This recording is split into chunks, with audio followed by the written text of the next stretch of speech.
is Lanik, I'm Samoan and I grew up in Australia. Kia ora, my name is Ryan. I am Māori Croatian and I've been here my whole life. Hi, my name is Savi. I am Persian and I was born and raised in Aotearoa. Hi, I'm Mia and I'm Kiwi. Kia ora, I'm Jermaine. I'm Māori, Welsh, and I grew up in Whangarei. Cool, so as a team, we've basically decided to have one big discussion about the Witehira framework. And we just want to really just kind of see what our own past life experiences have been and what we've seen as students and current student teachers. And yeah, just basically get a little bit of insight and deep dive into what this framework has to offer. Okay, so question one. Do you think New Zealand schools allow students to maintain and explore their cultural identities and language? I'd love to hear from you, Lanik. Yes, I agree because I can compare from my schooling in Australia as compared to here with my practicum. From what I grew up with, I didn't really feel valued as a Pacific Islander. My language wasn't spoken at school. When I didn't feel like I had a label on myself, no one's telling everyone that I'm Samoan. Not as much as what I see here. So yeah. As soon as I walked into Koru school, it was my second practicum, straight away there were, the greetings were like Te Reo Māori was spoken. Yep. We had Tongan Language Week, Samoan Language Week, both within the 2 weeks. So yeah, straight away my first impression was, yeah, they do. Yeah. I think it's crucial that teachers' preparation within the classroom allow also the student and the teacher to express themselves, not only themselves individually, but their culture, language, and also their community. So yeah, I agree with that. So you'd kind of say that NZ schools are allowing students to do that now? Yeah, definitely. Cool. It's sort of ranges, it's very diverse. Yeah, and what do you think about it? Would you kind of agree with that as well? So I do agree, as the Witehira framework has also demonstrated how teachers' practices can alter due to their participation in professional learning and development in recognition of cultural practices of their students and the educational materials they offer as multilingual students. So you just kind of, I think as a group we can agree that it's totally up to us as teachers to really put that framework into work, because if we don't, nothing will really flourish out of it all. Yeah, Yes. definitely. Cool. Okay, so according to you, Savi, do you think that Ray's framework Witehira is an effective pedagogy that is inclusive and linguistically responsive to Pacifica learners?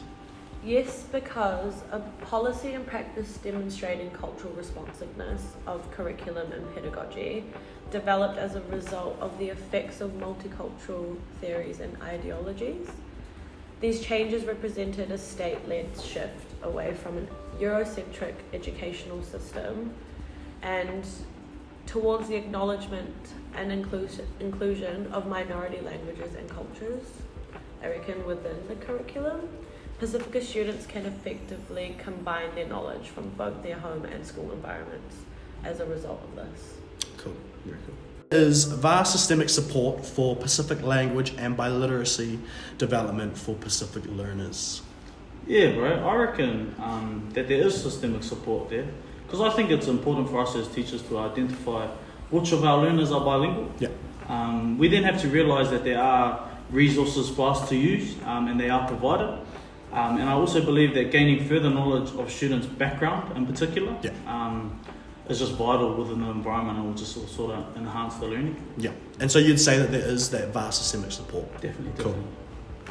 Yeah, and I agree too, as there is like a range of teaching techniques which allow Pacific students to acquire the academic language needed and to access the curriculum as well as effective communication skills. Very cool. Okay, so now going on from question 3 to question 4, do you believe that teachers must be able to build on Pacific children's cultural capital, such as language and literacy, to kind of just help support them in their learning when it comes to English? Yes, because teachers need to be able to build on the cultural capital of Pacifica students, as a lack of connection between the home life and classroom is often linked to the underachievement of Pacifica learners. Yeah. In my experience, at home my family spoke Farsi, and at school everyone spoke English, so my vocabulary was quite broken. It made it so much harder to learn and communicate at school.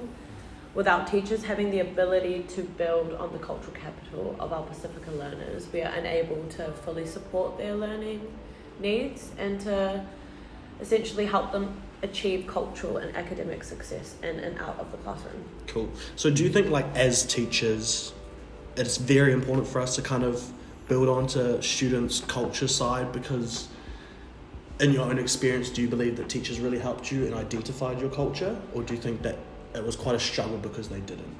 I'd like to say yes and no, because, well, they didn't really know much about my culture to help me really understand that side. Do you think that if they did ask questions about your culture and really just got to know who you were, it would kind of help you feel more supported and feel more cared and looked after? Yes, of course, because on my first practicum, I worked with a lot of Muslim kids, and it was a lower decile school, so I guess the diversity of it all was like a lot more like acknowledged. And so during lunchtime, the Muslim kids would go into the library and do their prayers. So they allowed that environment for them to to have, you know. That's awesome. I think that's really cool to see and hear. And I'd hope that when we all go into our own schools, not just you going into that practicum, that we can kind of see that more frequently. All right, question 5. I'd love to hear from you again, Jermaine.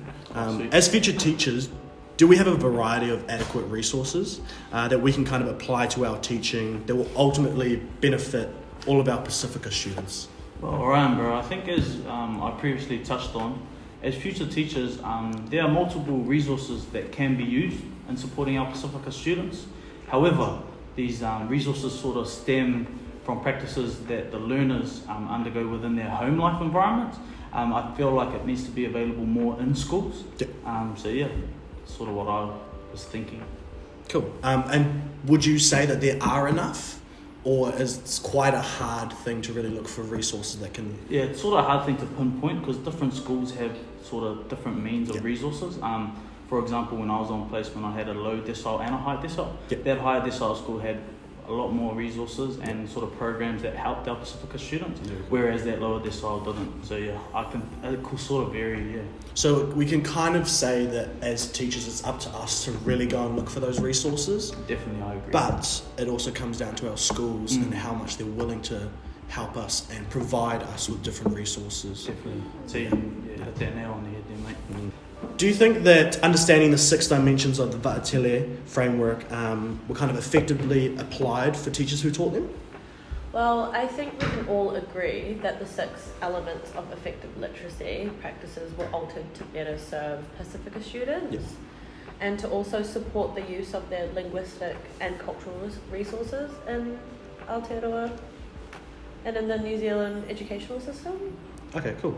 I think that, we can all agree very quickly, very easily that that's how it is. Yeah. For sure. That's us. Thank you very much for having this bit of discussion together. I think I've definitely learnt a bit, and I can take a bit out of this whole conversation and really just apply it to my teaching. I hope we can all do the same. Yes. Very enjoyable. Yeah, awesome. Crop teachers out.